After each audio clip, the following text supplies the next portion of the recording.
Muito obrigado, Sr. Presidente, senhoras e senhores deputados. Cumprimento o Sr. Ministro, a Sra. Secretária de Estado e a equipe que vos acompanha.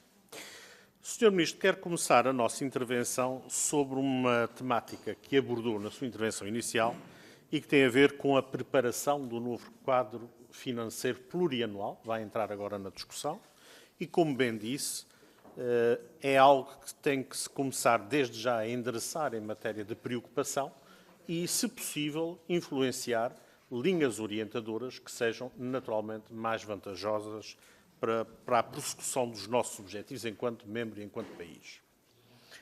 É evidente que há uma tendência e algumas indicações que para nós já são claras e que gostaríamos de ouvir o seu comentário e a sua posição sobre elas, em particular com aquilo que se pode dizer a concentração, digamos, dos eixos de aplicação sectorial do quadro financeiro plurianual, abandonando aquela estratégia tradicional de várias áreas como a política de coesão, a PAC, entre outras, e poder evoluir para uma proposta de solução em que há, digamos, um valor atribuído a cada Estado-membro, um valor nacional, e depois, um bocadinho à semelhança do que foi o mecanismo de recuperação e resiliência e o PRR que lhe está associado, cada Estado-membro definir os subsectores onde quer aplicar estes fundos, naturalmente também sempre em linha com aquilo que é a agenda que está politicamente definida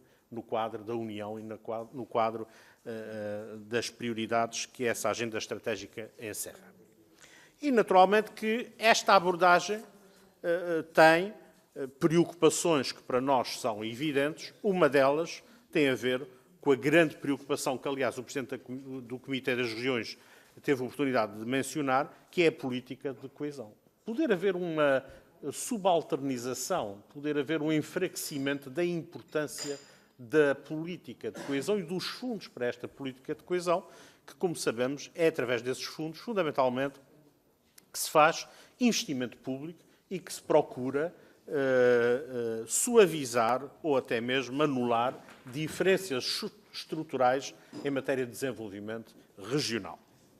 E, portanto, esta política de coesão cria, ou essa alteração, cria estes receios. E a primeira pergunta que lhe gostaria de fazer é se considera que estas declarações no quadro do Sr. Presidente do Comitê das Regiões se são demasiado alarmistas, se são pertinentes e qual é que deve ser o nosso grau de preocupação e de alerta face a esta nova estratégia de concentração dos fundos, ao contrário da forma parcelar, sectorial, que estávamos habituados.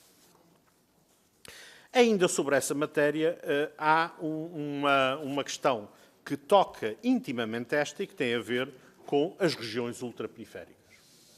Não posso deixar de trazer sob o chapéu deste quadro financeiro plurianual e do conjunto de novos recursos, percebermos que, como sabemos, no Tratado de Funcionamento da União Europeia, há o compromisso e há a inscrição objetiva e particular para a realidade das regiões ultraperiféricas. E são elas, muitas vezes, em matéria de política de coesão, um dos pontos mais sensíveis da negociação e da capacidade, neste caso do Estado português, de garantir que os Açores e a Madeira recebem este tratamento específico, esta atenção especial que o próprio Tratado consagra e que já é quase uma regra e uma prática entendida pela União Europeia.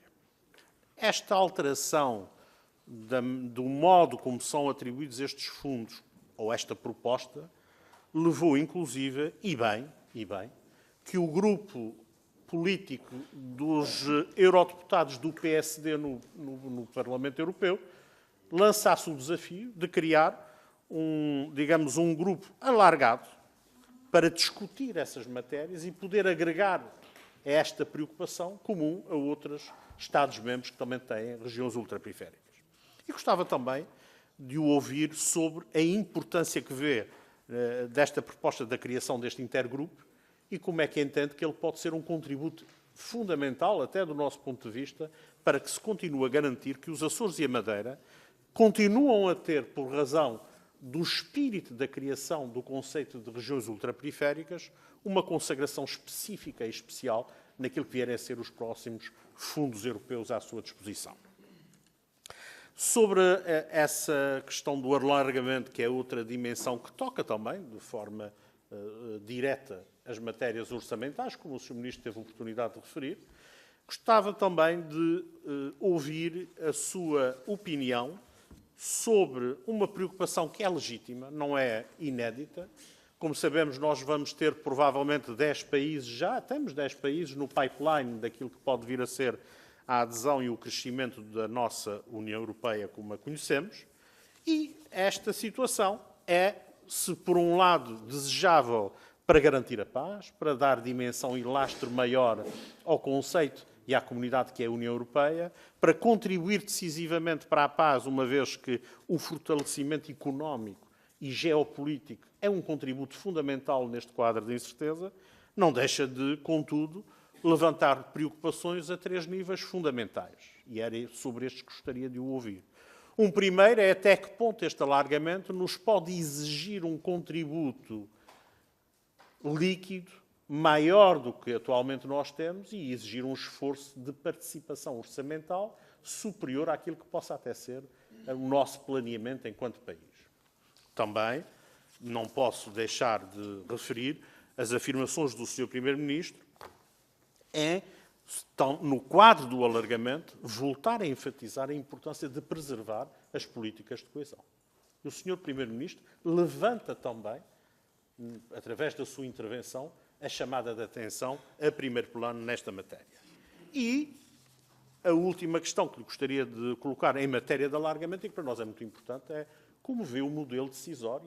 Esta é uma questão que já teve a oportunidade de elaborar connosco, mas sempre que se fala de alargamento temos que perceber como é que se entende o novo modelo decisório, se é necessária a revisão dos tratados, como alguns defendem, se nós conseguiremos, no quadro daquilo que conhecemos enquanto a amplitude atual dos próprios tratados, como é que vamos gerir, do ponto de vista da nossa organização decisória, toda esta arquitetura institucional de uma nova Europa com este alargamento. Muito obrigado, Sr. Presidente.